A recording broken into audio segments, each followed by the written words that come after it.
अरे महतो जी के बेटी परवल बेचे जाय छल फूला हरबा जरिया रे जान।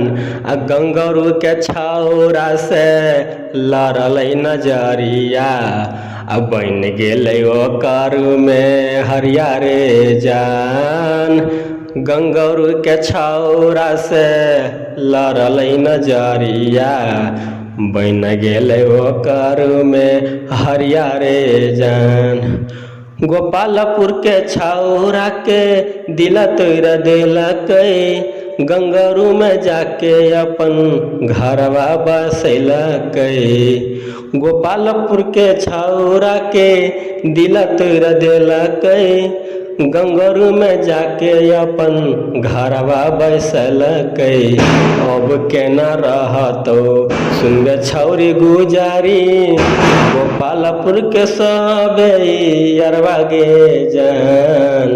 अब केना रहतौ सुन गे छौरी गुजारी गोपालपुर के सबे अरबा गे जान। आ गंगौरी के छौरा से लड़लौ नजरिया बन गेलै ओकर में हरिया गे जान। गंगौरी के छौरा से लड़लौ नजरिया बन गेलै ओकर में हरिया गे जान। बाप मतारी के नाम हंसैलाही अपना तुमर जी से शादी कैले लाही।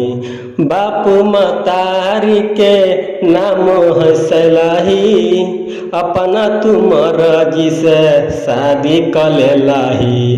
अब नहीं रहलौ सुने है गे छौरी गिर गेल पापा के पगरिया गे जान। अब नहीं रहलौ सुन गे छौरी गुजारी गिर गेल पापा के पगरिया गे जान। आ गंगरू के छौरा से लड़लौ नजरिया बन गेलै ओकर में हरिया गे जान। गंगरू के छौरा से लड़लौ नजरिया बन गेलै ओकर में हरिया गे जान।